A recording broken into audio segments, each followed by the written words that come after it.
कांग्रेस के राष्ट्रीय महासचिव रणदीप सुरजेवाला में भाजपा सांसद हेमा मालिनी को लेकर की गई अभद्र टिप्पणी को लेकर भाजपा की पूर्व मंत्री अर्चना चिटनिस ने बड़ा बयान दिया और उन्होंने कहा कि रणदीप सुरजेवाला को मानसिक इलाज की जरूरत है। मैं आपको बता दें, दरअसल कांग्रेस के राष्ट्रीय महासचिव रणदीप सुरजेवाला ने भाजपा की नेत्री हेमा मालिनी को लेकर मंच से एक अभद्र टिप्पणी की गई थी, जिसका देश भर में विरोध किया जा रहा है। जहां इसी कड़ी में गुरुवार को भाजपा की वरिष्ठ नेत्री व पूर्व मंत्री अर्चना चिटनिस ने रणदीप सुरजेवाला को आड़े हाथ लेते हुए जमकर घेरा। गौरतलब है कि 31 मार्च को रणदीप सुरजेवाला इंडिया एयरलाइंस के उम्मीदवार सुशील गुप्ता के समर्थन में प्रचार के लिए फनरल गांव पहुंचे थे, जहां उन्होंने जनसभा को संबोधित करते हुए कहा कि हमें लोग विधायक सांसद क्यों बनाते हैं, हम हेमा मालिनी तो नहीं है कि चाटने के लिए बनाते हैं। इस बयान के बाद से ही मामले ने तूल पकड़ लिया, जिसको लेकर आज भाजपा इंदौर बीजेपी कार्यालय पर प्रेस कॉन्फ्रेंस कर भाजपा की पूर्व मंत्री अर्चना चिटनिस ने कहा कि यह बयान देश की महिलाओं को शर्मसार करने वाला है। खुले मंच से इस तरह की अभद्र टिप्पणी करना कहीं ना कहीं मातृशक्ति, देश की मातृशक्ति का अपमान किया है, जिसको लेकर अर्चना चिटनिस से कांग्रेस के वरिष्ठ नेता रणदीप सुरजेवाला को मानसिक बीमारी तक कह डाला और कहा कि उन्हें अच्छे अस्पताल में इलाज की आवश्यकता है। वहीं उन्होंने कहा कि अपने इस अभद्र बयान पर रणदीप सुरजेवाला को सार्वजनिक तौर पर माफी मांगनी चाहिए।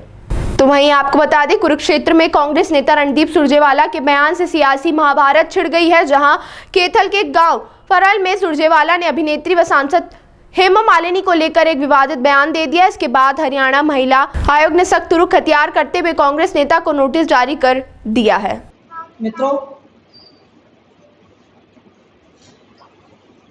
आज आप सबको एक बहुत गंभीर और सच पूछो तो भारत की संस्कृति को एक प्रकार से कहें तो पार्लियामेंट्री डेमोक्रेसी को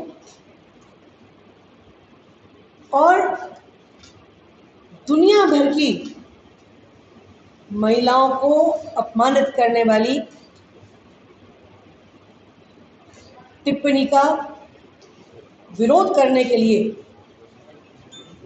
और इस विषय को आप सबके माध्यम से जन जन तक पहुंचाने के लिए आज आप सबको यहाँ कष्ट दिया है। आप जानते हैं कि 31 मार्च के दिन हरियाणा के कैथल जिले के फरल गांव में कांग्रेस के वरिष्ठ नेता, गांधी परिवार के निकटस्थ रणदीप सुरजेवाला जी ने जो बयान दिया वो शर्मसार करने वाला। खुलेआम मंच पर बात करते हुए आपने भी शायद सुना होगा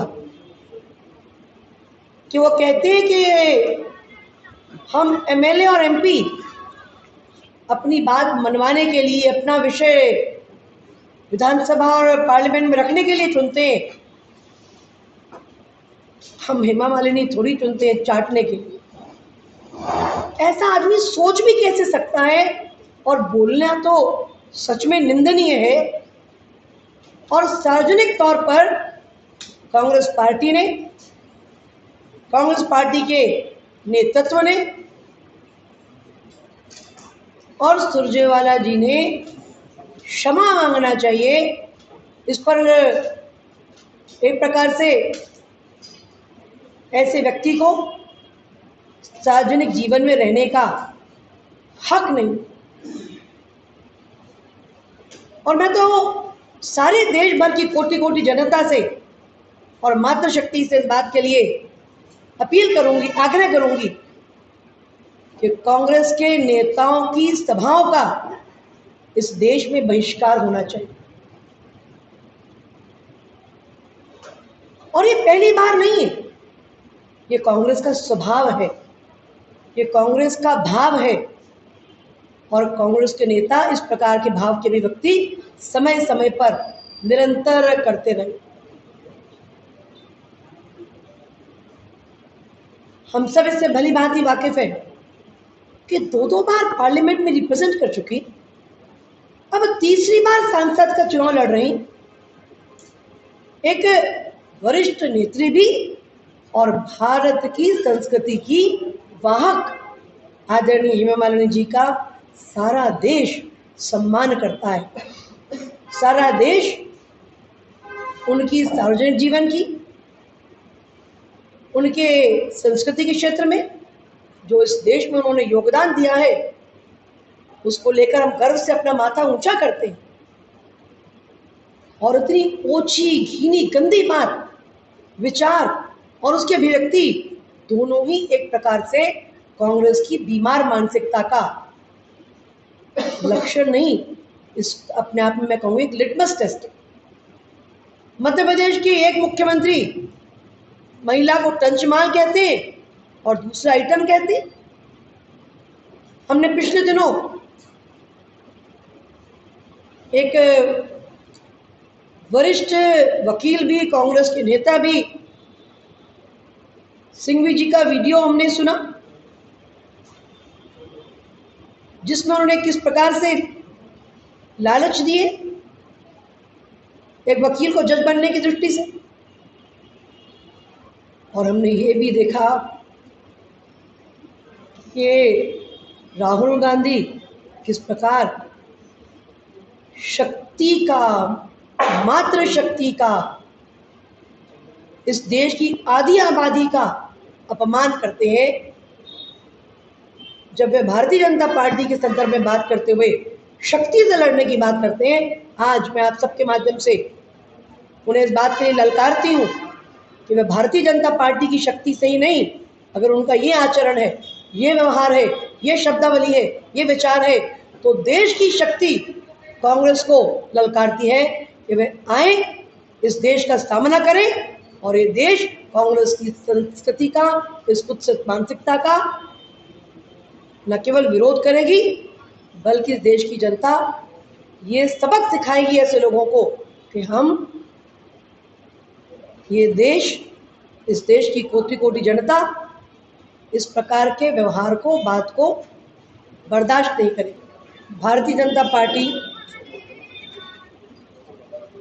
ने 400 पार का नारा नहीं दिया है, मात्र भारतीय जनता पार्टी 400 पार के अपने लक्ष्य को प्राप्त करने वाली, और ये लक्ष्य प्राप्त इसलिए करने वाली है भारतीय जनता पार्टी क्योंकि भारतीय जनता पार्टी का देश के संविधान में यकीन है।